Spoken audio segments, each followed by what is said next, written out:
All right, it looks like we're live.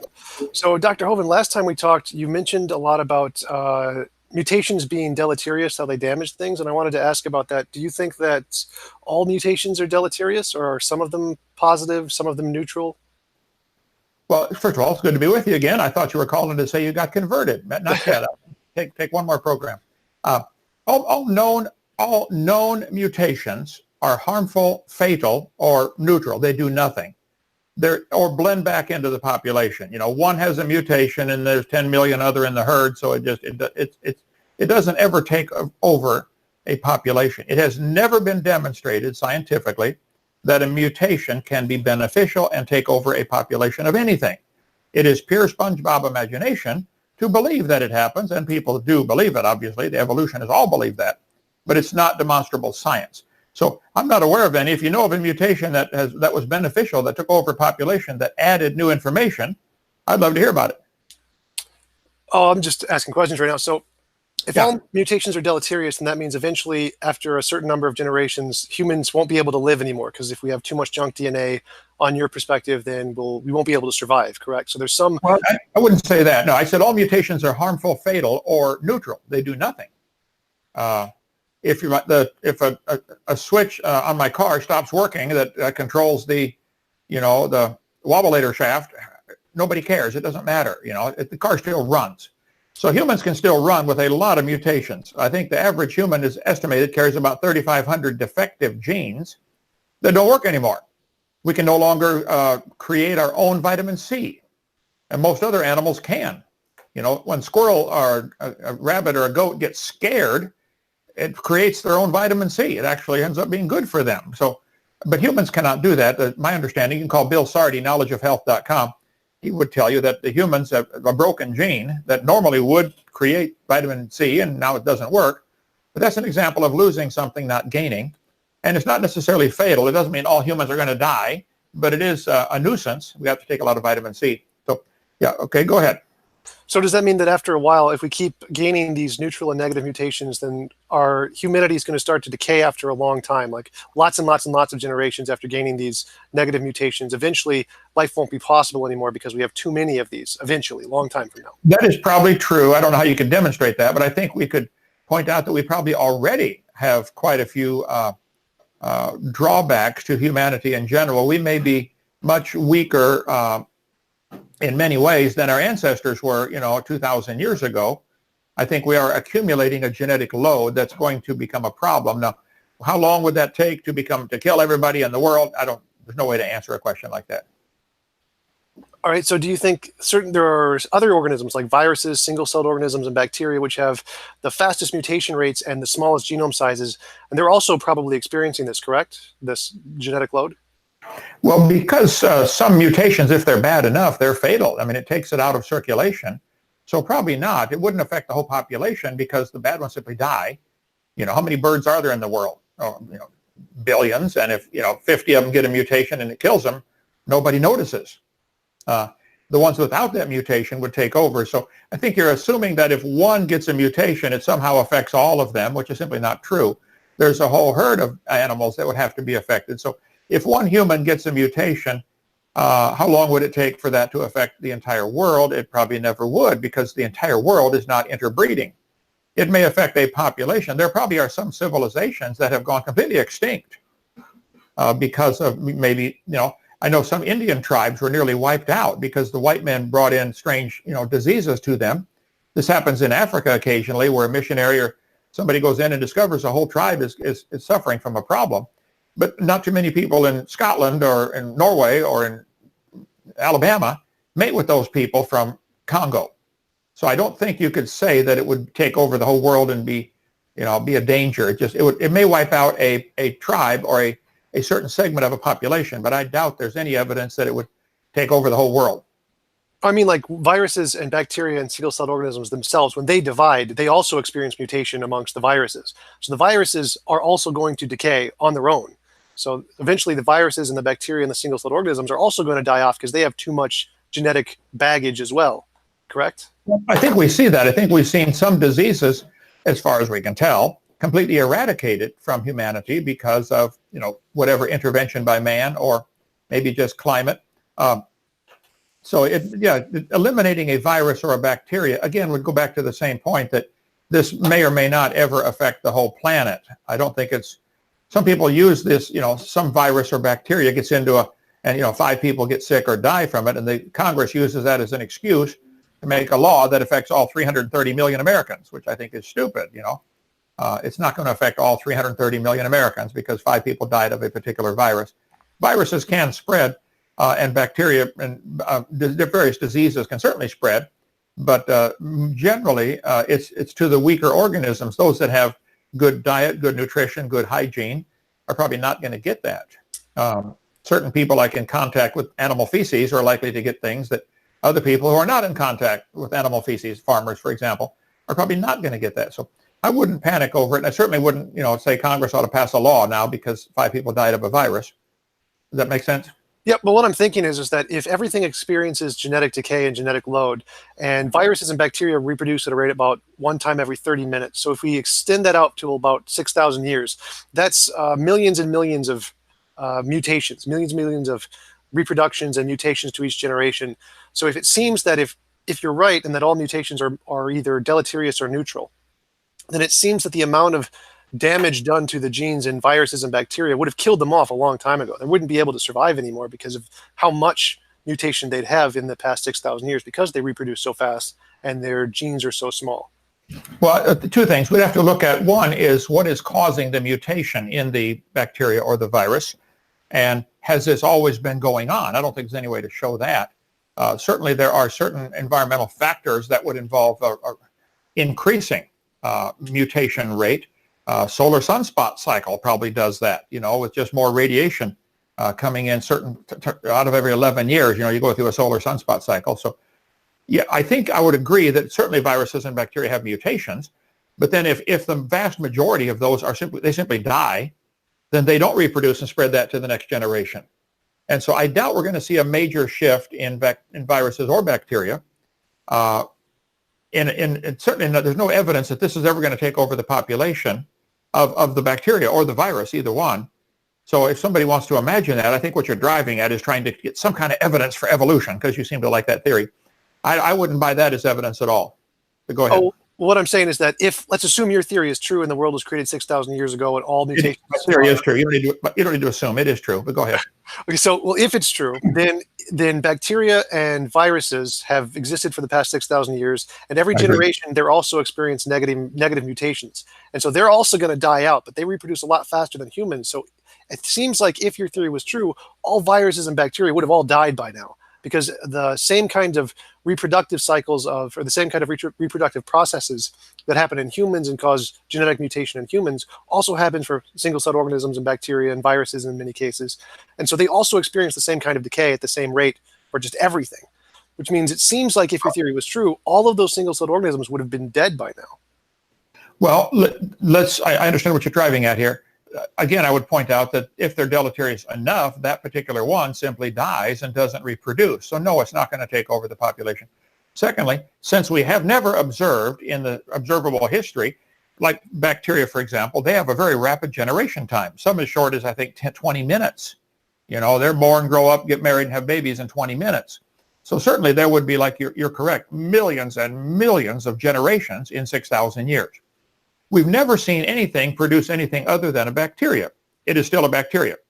So why would you think it was different with humans or monkeys or bananas or elephants or anything else? It's a lot less generations. With millions of generations available to observe, we cannot see these bacteria become anything other than a bacteria. Why would we think a bacteria ever turned into a dog or a hamster or a whale or a pineapple? Because it's a lot less generations. So that's why I think what you're sharing, and that probably don't even realize it, is a great example of why evolution is stupid. It doesn't work. There's no observation for it. We don't observe populations of bacteria, up to my knowledge, going extinct. There may be some particular types. I mean, you probably have 50,000 different bacteria in your gut right now. All of us do. Different bacteria, different kinds. So we don't see these bacteria ever changing into 2-celled creatures, or there are no 2-celled creatures. We don't see them ever becoming a different kind of bacteria. And to me, this is a classic example of why evolution does not work on larger animals, which have a much longer generation time. So does that mean that you believe that bacteria and viruses have the exact same DNA now that they did at creation because they haven't experienced decay at all? I don't think they have any new information. They may have lost some information. All known mutations, as I said, are harmful, fatal, or neutral. And to my knowledge, all of them involve a loss of information, not a gain. There may be a duplication, like polyploidy with strawberries. You get the big strawberries, which taste terrible. But actually it's a doubling of the existing gene code. It's not new information. It's a doubling of the information. So I'm not aware of any viruses, any mutations that have caused any new, novel information to that variety of bacteria or virus or anything, a whale or elephant. So again, it's imagination that it happens, and the evolutionists have a vivid imagination. I wish I had their faith. Their faith is incredible compared to mine, but it's not science. Right. So you said that. I can't say that the bacteria today are identical to the ones in the Garden of Eden. I don't know, but I think if they're not identical, the changes have been negative or neutral. There's no example, no evidence of anything becoming more improved, a new improved variety. It's not documentable. So if bacteria are losing information with these negative, deleterious mutations, don't you think they would probably be dead if they've kept losing these over time? Or do you think it's pretty similar, or just relatively close to the way it was in the creation? Right. The individual ones are certainly dying off, and maybe some whole, herds of bacteria, whatever you call a herd or a colony or a gaggle or a pride of bacteria, they may indeed have become extinct or died off. The whole tribe may have died off. But that wouldn't affect all the ones all over the world. I mean, it's a big world. If all the bacteria in Alabama died today, that probably wouldn't affect the ones in Canada or, Argentina. It would take a while for that to be able to get around. That probably wouldn't happen. They just simply, if a species of animal dies out, like the dodo bird, okay, well, something else just fills that ecological niche. Nobody misses it. It's just gone.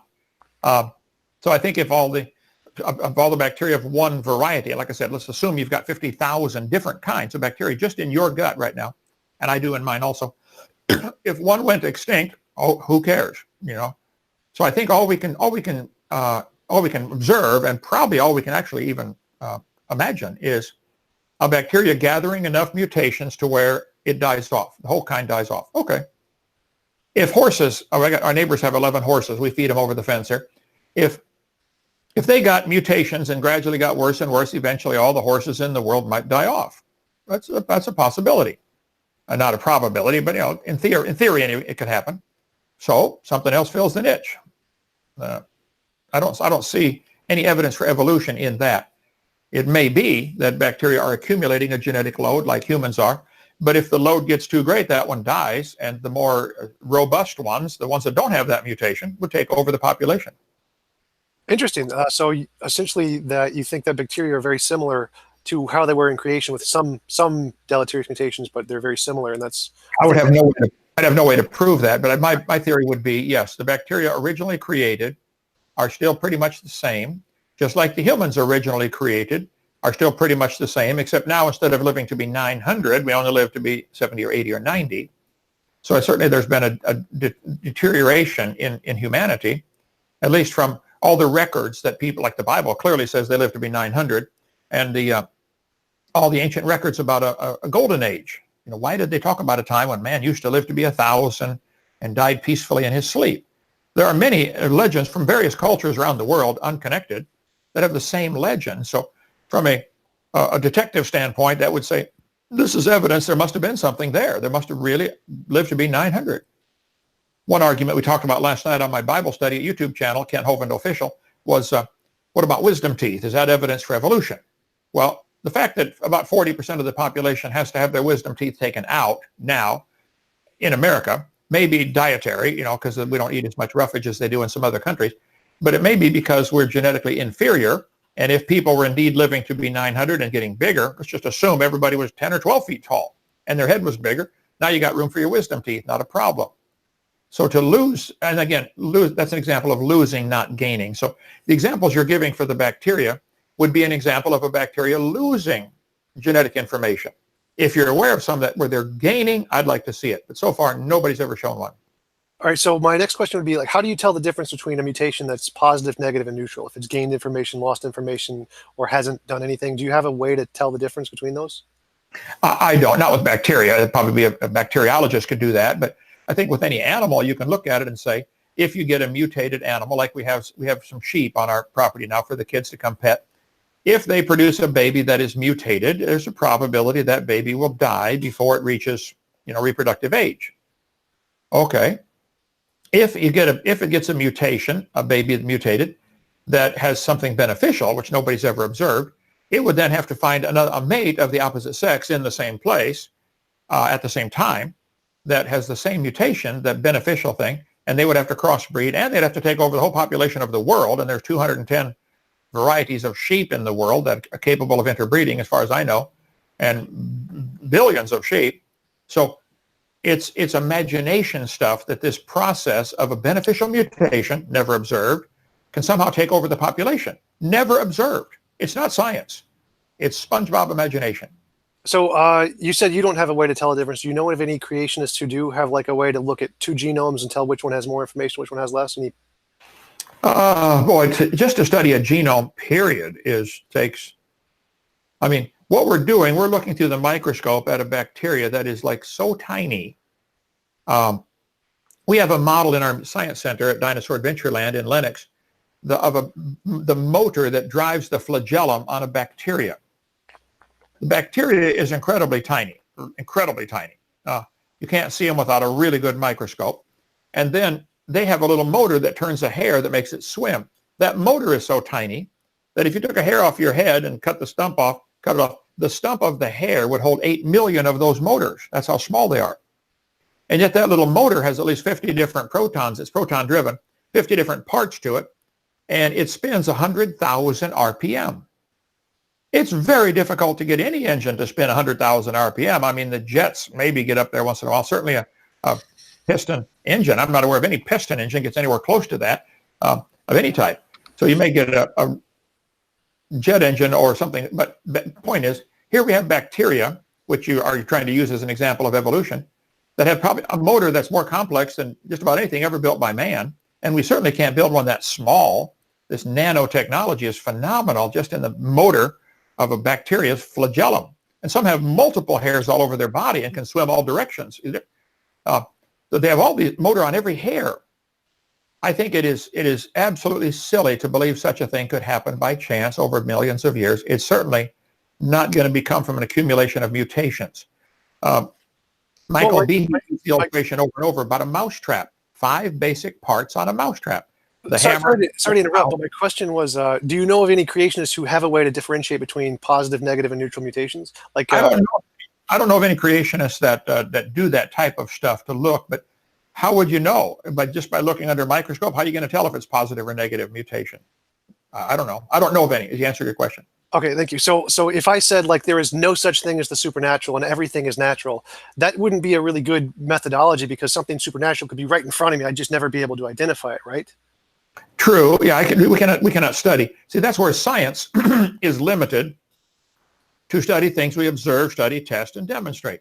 There are certain things that are just outside the field of science. The supernatural would be completely outside the field of science, untestable. Right. So if you don't have a way to differentiate between the natural and supernatural, you can't say there is no supernatural because it could be right in front of you. Well, doesn't the same thing apply to information in the gene? If you don't have a way to differentiate between positive changes and negative changes, then you also can't say there aren't any because you just don't know. It could be right in front of you and you wouldn't be able to see it. Right. This is arguing, though, from the lack of evidence. Here's the problem. The evolutionists will say, well, we can't prove it didn't happen. Okay. But they don't understand.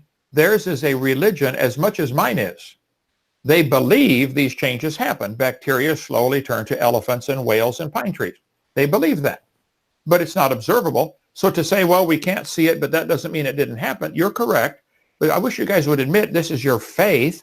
And why do all of us in the world have to pay for your faith to be taught in the school system? Why don't you pay for my faith to be taught? You guys have had the schools for like 50 years now. Okay, it's my turn. I want everybody to pay for my religion to be taught in the schools. We've all been paying for evolution religion.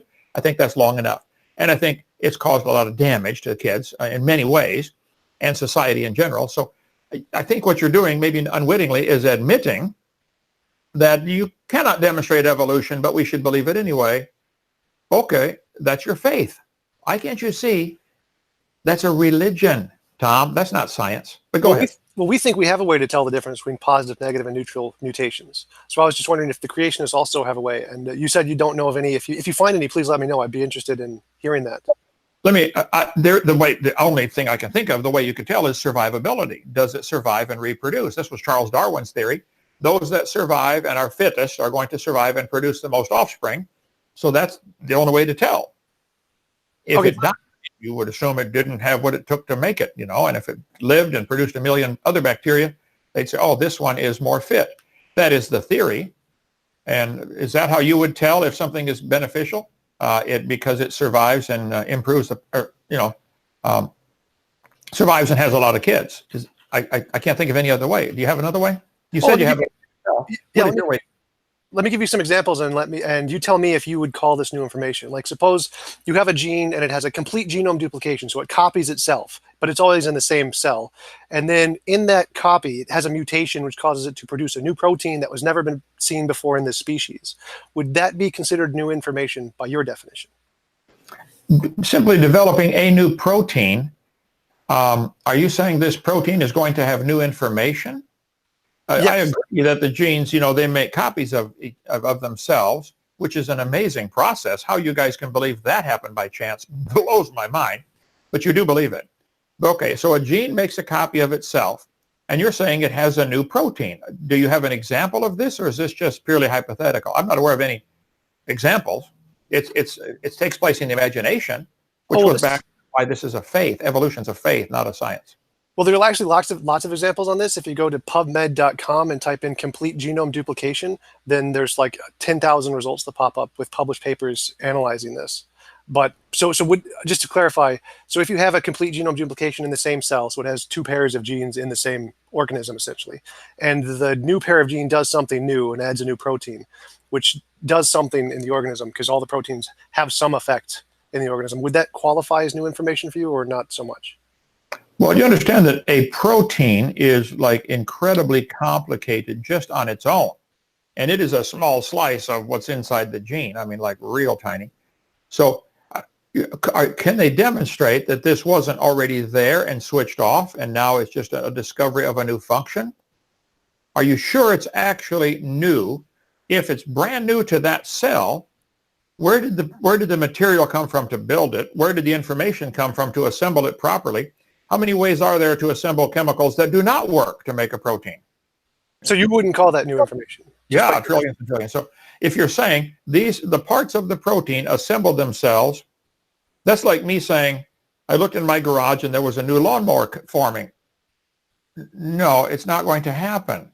So I don't think you can demonstrate that it wasn't something that was already there but switched off, a recessive gene. Of course, we got lots of those, recessive genes. B, where's the material and is it lined up? Is it, I can drop letters on the floor and make chaos all the time, but what's the probability of me dropping letters making a word? Real slim. Probability of dropping letters making a sentence? 0. The probability of all the stuff coming together to make a protein that is functioning with new information, I think is absolutely 0. So I will look at PubMed.com. Thank you. I will check that out. But I would be willing to bet without even seeing it, they're showing things that have either been recessive and now being revealed, or a loss of information. Like you can take certain words in the English language and cut off a letter and it becomes a new word.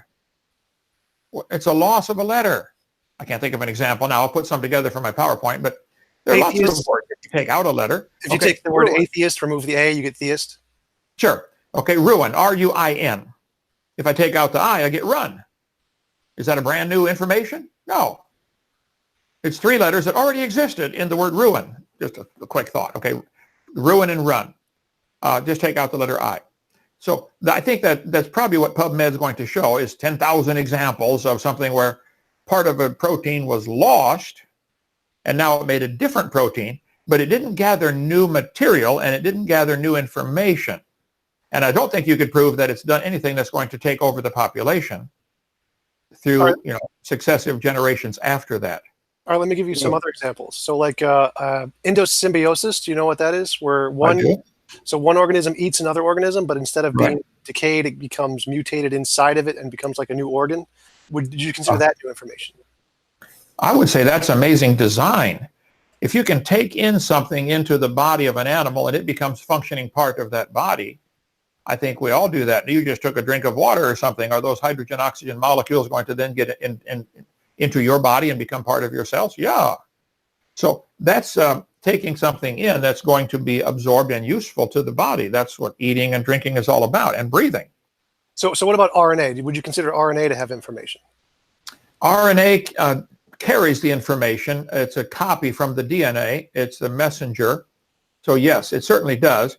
Are there mutations that add new information? I'm not aware of any. Again, I would say a ruin and run is a simple example. It's probably you could find examples of RNA as it copies, it loses something, and therefore makes a brand new word. It's a shorter word. It's not new information. It's scrambled of existing information. Okay, so if RNA couldn't like self-replicate and then it has a mutation and now it can self-replicate, would that be new information? An RNA could probably replicate information and scramble it some, and maybe make a new word like run instead of ruin. But is that going to be an example that's going to drive the RNA to develop from nothing to the RNA to begin with? No. This is a dream world to think that it happens, and I know you guys really believe it happened strongly, because your only other choice is God did it. You don't want God to do it, because then might have to, bow to him. It's not that bad. I enjoy it. Anyway. Let me give you one more example. So evolutionists believe that single-celled organisms became multicellular. Do you think that would be new information if we could see a single-celled organism become a multi-celled organism? It would be how would it be new information? Every cell in my body, I have roughly 100 trillion of them, they all cooperate with each other and to make a human body. It's this way with all of life forms. Multi-celled organisms are a combination of millions or billions or trillions of individual cells. So is it new information? There are no examples that I'm aware of single-celled creatures. They form colonies, just like people. Individual humans with their own individual body get together and make cities and states and countries, but they don't all become one body. They're still individual bodies. So I know there's been some stuff in the news lately about some cells getting together in a colony, and they say, oh, they're developing a new function. Okay, that's like, all of our people getting together in Lenox, Alabama, deciding to build a new highway. Okay, well, is that a new function that Lenox never had before? That's not evolution. So I don't know of anything where single-celled have become multi-celled other than a colonization, a cooperation, not actually a new organism. If you know of some, I'd like to see it. And if scientists could do that in the laboratory, get a bunch of individual cells to make a new organism, that wouldn't prove it happened in nature. That would prove a bunch of scientists can do it in the laboratory. That's all it would prove. All right, so the last four examples I gave you, we have examples of all of those. Like, for example, RNA can create itself on a form of clay. That is from a paper, The Role of, big word I can't pronounce, in a Catalyst of an RNA Synthesis, Journal of Applied Clay Science by Michael Andersley. And the second one where RNA can self-reproduce, that's in a paper by Tom Check. And the third one with evolution from single-celled to multicellular organisms comes from a paper, De Novo Origins of Multicellularity in Response to Predation by Matthew D. Herron. So all of those we have examples of. Okay, you went too fast. I couldn't get them. I'll go back and listen to this and look those up. If you want, I can email them to you. I have the list. If somebody said RNA can create itself from clay, tell them, please, Kent Hovind said they're lying or they're stupid. I don't believe that for 1 second. I don't think anybody's going to believe that. Because think what you said now. RNA, which carries enormous information, can create itself from clay. Can a computer chip... Just to clarify a little bit, I'm sorry, they don't create itself from clay. They use inorganic materials which bind to clay and form the RNA. Okay, is this the RNA doing this by itself, or is this somebody doing something to the clay? People can do things to silicone or to quartz crystals and make it carry information.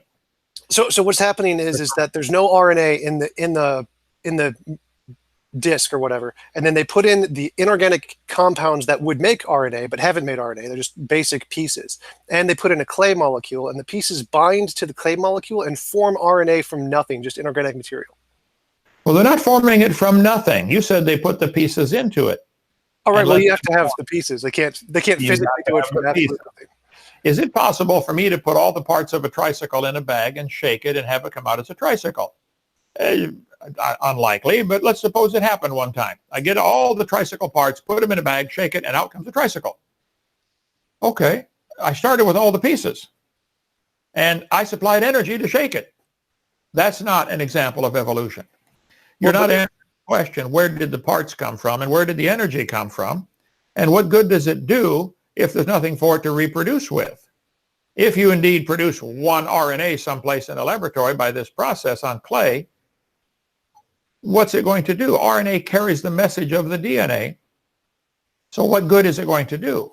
right. So the second You could, example I gave was that RNA can reproduce itself. So RNA can be produced on clay and then reproduce itself. The first point you brought up about where did the energy and matter come from, that's the cosmological argument, and I would be happy to talk with you about that sometime too, but I kind of want to focus on just evolution right now. sure. So RNA can create itself on clay with purely inorganic material, and then it can self-reproduce. And RNA is then the precursor to DNA, so it can then produce DNA. Well, slow down. Does this RNA that's producing itself on clay require an input of energy from someplace, like, temperature or sunlight? Is it RNA producing itself on clay with no energy input, with no Right. intelligent input, with no parts being put onto it? Where did the clay come from? Where did the parts come from? Where did the energy come from? And how do you know it's information? We have to compare it to something that we see and say, oh, that makes sense. Like dropping letters makes a variety of letters in a row may not make any sense. There are billions of ways to arrange English letters that make no sense at all.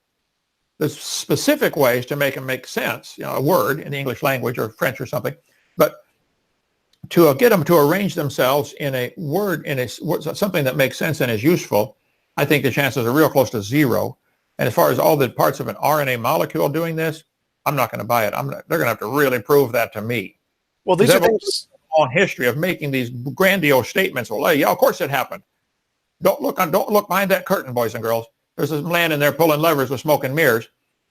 That's all evolution is. It's a little old man behind the curtain pulling levers, and they're trying to say, oh, look, we made RNA. No, you didn't make RNA. You put all the parts in, you supplied the energy, you supplied the clay. That's not creating RNA for sure. But I'll read the article, and thank you for that. Well, from my understanding, it's kind of like what would happen on the early Earth. The energy comes from the sun. The materials are already there in the Earth, and so they're kind of like reproducing something similar to what happened on the early Earth. So Which again makes the question, where did the Earth come from for this to happen on? That would be the clay. Where did the materials come from? And where did the energy come from? Where did the sun come from? You really have a serious, serious problem. Hey, Dinosaur Adventureland in the background. Awesome. Yeah, I noticed that. It's kind of distracting, all that camera stuff. You're good, Steve. Go ahead. So I would love to talk with you about the cosmological argument some other time. I do have answers to all those. I can't give you where those came from, but I really want to focus on evolution here for the moment. So before you do, Tom, what do you mean by that word evolution? Microevolution. So just microevolution. I'm pretty sure I told you this in our last one, but yeah, I just accept microevolution, which is just changes in allele frequency, those kinds of things. Change in allele frequencies, okay. Which means you have to have the alleles coming from somewhere. Right. You start with alleles and get changes. Right. Do you start with nothing and get the alleles, or do you starting with something already existing? You're starting with the already existing matter, and the already existing matter produces the RNA on the clay, and the RNA reproduces itself, which then produces DNA. And you think that process will drive a bacteria to a whale over billions of years? I'll give you trillions. It'll create a bacteria. You think it would? Yes. You have great faith. Great. You have enough faith if you'd apply it the right direction to become a child of God and do something for God with your life. You definitely got the faith already. Just it's misapplied. Well, so we have two different explanations here. One is the creationist explanation and the evolutionist explanation. And they're competing explanations. How do we tell which one is the better explanation? Because from my perspective... Yeah, mine's the better one. Go ahead. Well, so from my perspective, everyone can explain all the past and present data. Like if we saw a cup fall over and I said a mouse did it, well, I can just say, yeah, okay, the mouse knocked over the cup and look, all the mouse droppings. I can totally explain that. But if I said a mouse didn't knock over the cup, I could say a mouse left the droppings and then something else knocked over the cup. So everyone can explain all of the past and present data. But the way to tell the best explanation is to make novel future predictions about things we don't know yet. If you have a theory that can predict into the future about something we don't know, that's really good evidence to show it's not just one of the infinitely many imaginary things we can come up with in our head. And evolution seems to do that a lot, about fossils, where we're going to find them, when we're going to find them, on what layer we're going to find them, predictions about evolution and genes. They make lots and lots of future predictions. And so that seems to be good reason for me to believe this is not one of the imaginary ones.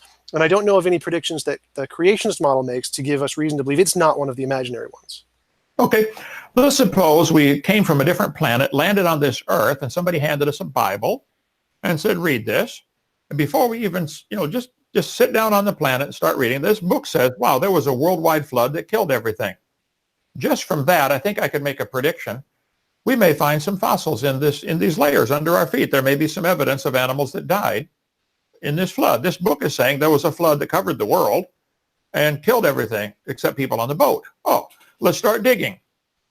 I think fossils are evidence of the flood. They're not evidence of evolution.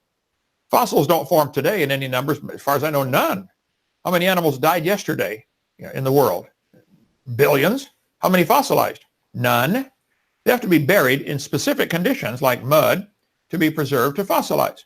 So I think we could make predictions based on the Bible. If we had never done any digging at all, we would say, wow, I bet there's going to be fossils down there.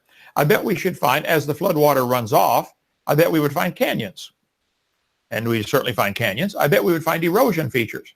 I bet we would predict from the Bible, mentioning this worldwide flood, that we might find fossils on top of the tall mountains, and we certainly do. So I think you're completely backwards in this, that all the predictions could be, millions of predictions could be made just from the Bible story. For instance, the Bible says 20 times in the first 7 chapters, all the plants and animals are going to bring forth after their kind. I think we could predict that all we're ever going to see is dogs produce dogs, cows produce cows, and there's nothing in between. And cows are not capable of mating with dogs. They just can't be done.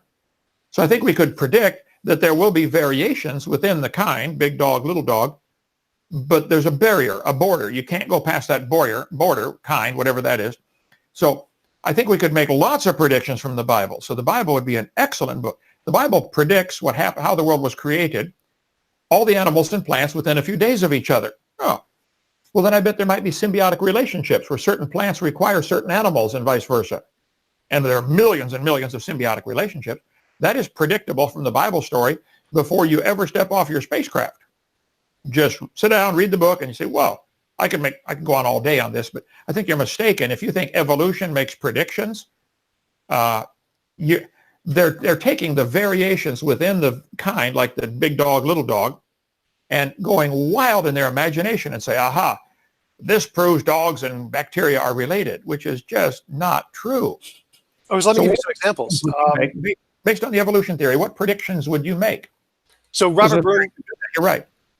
So Robert Broom predicted that Annamites will double-hinged jaw joints, like a transition between reptile and mammal, will be discovered, and it was discovered later after he predicted this in mammals such as Probagnathus. So he didn't just predict the fossil, he predicted exactly what the fossil is going to look like or some feature of the fossil and where it's going to be. That's pretty good. Like, I don't think you can make those kinds of predictions with creationism. These are very precise. And I've got a list of these right now. Now, hold on a minute. I think we could. I don't know that particular one. Your jaw joint was different on what was it? He predicted that there would be a double-hinged jaw joint in between a transition between a reptile and a mammal, and it was discovered in the fossil of Probagnathus. I'll have to look that one up and see, but I think if you have to go back and realize in any honest court of law, no fossils would count. If he found a fossil of an animal with a double-hinged jaw joint, could that be something that simply went extinct, is no longer available on the planet? You don't know that it's a transition between two different kinds. Oh, right. I apologize. That's not the argument. The argument here is that if he assumes that evolution is true, he can project into the future and predict something that he doesn't know yet. And the fact that he got that right is good evidence that that's a good model. It's not. Let me give you another prediction. I would predict we get off there. We're sitting on our spacecraft. We haven't even got off yet. We're sitting on planet Earth. We're reading the Bible. Talks about a flood killing everything. And we see changes that people went from 900 down to 70 years old. Something changed. I bet we'll find lots of extinction on this planet. If we start digging, we're probably going to find animals in the fossil record that are no longer alive today. Dodo bird, okay? So the fact that he found a double hinge, and I'm not familiar with the details on this one, is not proof it's transition between anything. No animal today goes from single hinge to double hinge. There are no living examples of this happening. You're digging up a bone in the dirt, which you can't even prove had any children. You certainly can't prove that one had different children. You can't even, anyway. And who's this new improved double hinge joint going to marry And you're back to the bacteria example. You're thinking that is somehow, because that's improved, going to take over the population. How many animals today are still alive and doing fine that do not have a double hinge joint? Like most of them. So the fact that he predicted a double hinge joint, and I'll read up on the details here, I would say that's a lucky guess. As far as where you find it, we find fossils all over the world. On top of Mount Everest, they found them in Antarctica under the ice. I think that's more evidence of a flood. Much better scientific explanation of what happened was a global flood. Noah's in the ark for a year. I don't know how long Lennox was underwater, maybe a couple of months, 6 months, I don't know. But there are rounded rocks all over. I live on a gravel pit. We have trillions of rounded rocks. I think I could predict that this flood, because of the tide, would roll the rocks back and forth, and we'd find gravel all over the world in rounded form. I Googled yesterday, where are gravel pits found? And it said something to the effect of there's almost always a gravel pit within 50 miles, or the ability to get gravel of any place on the earth. If you wanted to build highways and wherever you live, you could say, where's the nearest place to get gravel? I bet there's a place within 50 miles of you that you can get gravel to make your concrete or whatever. So I think I could predict there'll be gravel all over the world from Noah's flood, and sand dunes and windblown sand and cross-bedding and polystrata fossils. I think I could make millions of predictions if I had not stepped out of my spacecraft yet and say, wow. Let me just clarify a little bit. So if we have two people and one person makes a prediction that there's going to be a guy named Bob standing off somewhere in that direction, and another guy makes a prediction there's going to be a guy named Bob exactly 500 feet in that direction, which one of those is a better explanation? Which one of those is like... Oh, yeah, the more detail for your prediction, the better. The Bible predicted Jesus would be born of a virgin in Bethlehem from the tribe of, again, it gives hundreds of things about the birth of Jesus Christ. Predictions thousands of years before it happened. Wow. And then it happens. Oh, and then it said he shall be called a Nazarene from Nazareth. Well, he was born in Bethlehem, but raised in Nazareth. Two different little bitty towns in a little bitty country that's smaller than New Hampshire. So I think if you want to get into predictions, I think you're going to lose this battle quickly, because the Bible has lots of predictions, including what's coming in the future, including what's going to happen to you when you die. It's all predicted in that book. I'd be willing, you think you ought to read that and listen carefully to what he said. I've actually read the Bible from cover to cover multiple times, and most of the predictions seem very vague. They're kind of like the example of there's some guy named Bob standing in that direction. Whereas the predictions from evolution are very precise. They say there's going to be a fossil exactly at this layer with exactly these features of like this jaw joint or this feather structure or whatever, and it's going to be exactly in between these kinds of two fossils, which are going to be on this layer and this layer. They make extremely precise predictions, whereas I don't think the ones in the Bibles are very precise. I'll have to read up on that. I'm not familiar with that particular one. If you can send Steve the link of where you found that. Absolutely. I can just I'll send you that as soon as we're done. Now, are you saying if we have a very complex animal with a single hinge jaw, which most animals are, and it's going to develop a double hinge jaw, I assume to be able to open bigger, was that the purpose of it? You know, some animals with a double hinge jaw simply can open their jaw bigger, like most snakes can do that, okay? Many snakes can do that. Are you saying that that is an example of new information that came from somewhere? No. You have to not only have the double hinge jaw, you got to have the muscles to control it and the nerves to control it. This would be a real complicated change. Is it more logical to believe something was designed with a single hinge, something was designed with a double hinge, and one of them, we found a fossil of it going extinct? Or so the only argument I'm making is that if you assume evolution is true, you can make this prediction and we can discover it in the future. So I'm not saying anything about evolution or whether or not this jaw joint was evolved or whatever. I'm only saying that if we assume evolution is true, we can make this prediction a long time, which is an extremely precise prediction, and then we can discover it in the future and it's right. And we can make lots and lots and lots of these. So like Robert Broom made the one about the double hinge jaw joint. Richard Alexander made the one about eusocial insects. William Bede predicted that birds with asymmetrical flight patterns will have them on the back legs, which we found in Microraptor. Tiktaalik, I'm sure you're familiar with Tiktaalik. That was another one where they predicted exactly the right layer in exactly the right area. I mean, so all of these examples are really, really precise predictions that you can make if they assume evolution is true.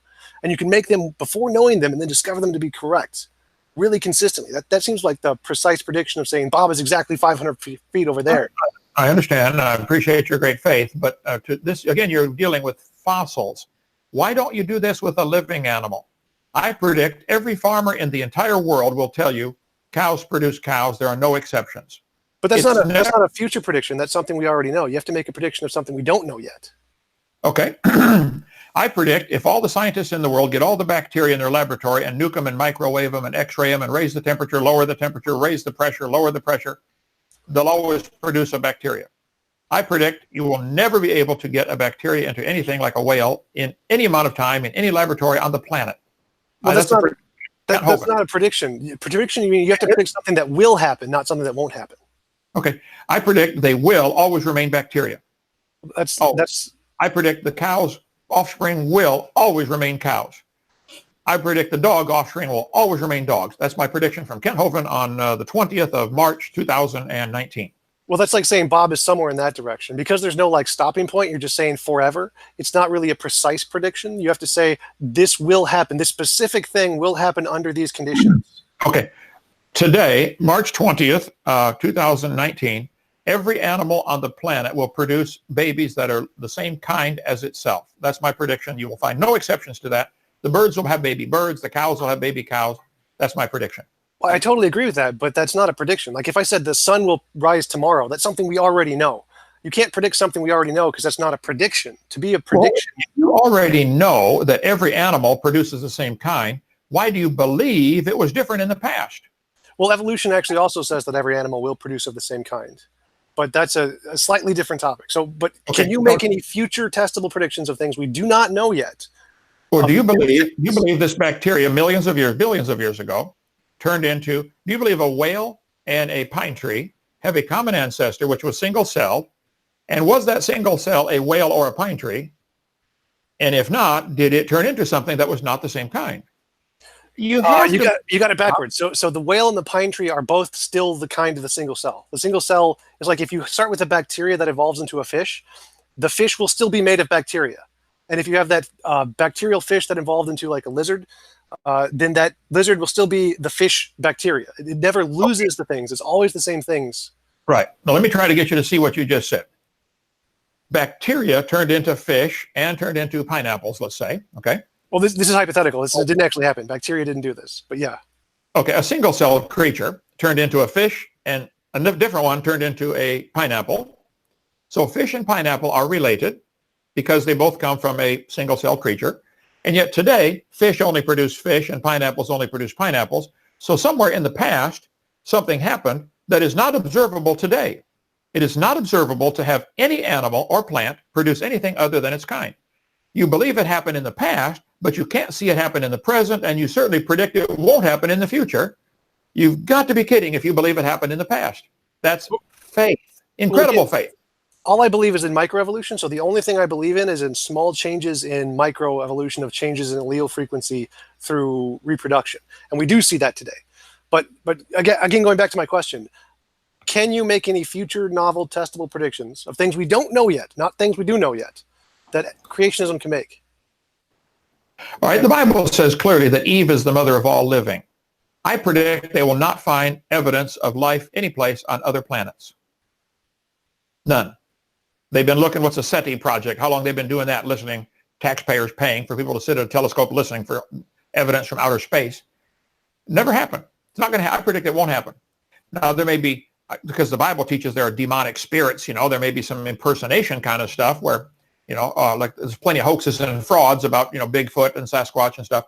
So there may be somebody, pulling a hoax on somebody, but I don't think there'll be any scientific evidence of any life on other planets. And they've been searching quite a while now. I predict they keep searching. They won't find any. Well, that's an interesting prediction. I definitely like that one, but it's still just something we won't happen. Can you predict something that will happen? That's like a thing that if evolution or if creationism is true, we will be able to search in this location and find this thing of something like that, a positive prediction. I predict, as far as finding things in the fossils and in the ground, digging in the dirt, I think we'll find evidence worldwide of a flood. Everything can be interpreted in terms of a flood. The stratification, the upside down petrified trees running upside down, a few different layers. How does the evolution explain that? But the Bible says very clearly in the end of time, you won't be able to buy or sell without a mark.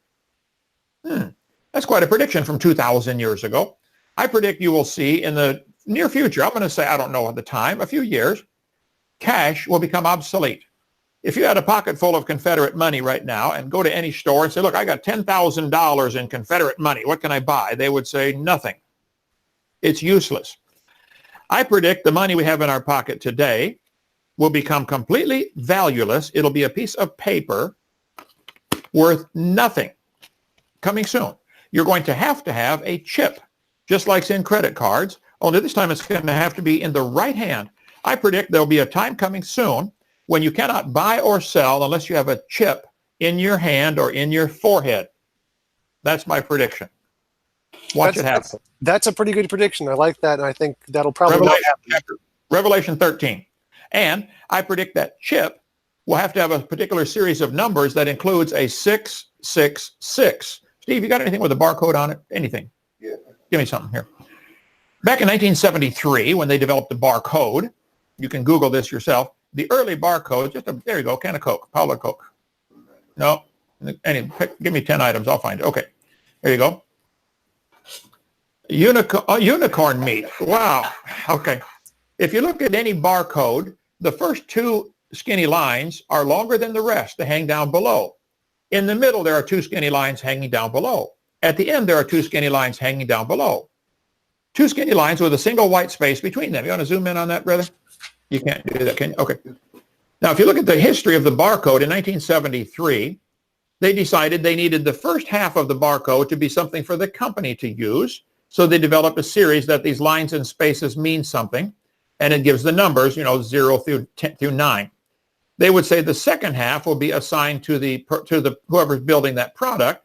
So they have a different way. There are two different ways to make a number 1. There are two different ways to make a number 6. The first two are always skinny lines coming down here. The middle two are two skinny lines, and the last two are two skinny lines. You look it up. That is the computer code for 6. Every barcode, unless they use the shortened version, which has 3 skinny lines, which is 66. Every computer barcode, unless it's an in-house code for that company, they make up their own, starts with a 6, has a 6 in the middle, and a 6 at the end. I think that's fascinating, and I think you're going to see something in the microchip that'll have to go in your right hand, not on. All the new Bible versions say on the hand. King James Bible says it'll go in the hand. I think it'll be an injectable chip, just like they do in dogs at the dog pound now. You can take your pet to any vet, and they'll inject a microchip, and you can locate it if it gets lost.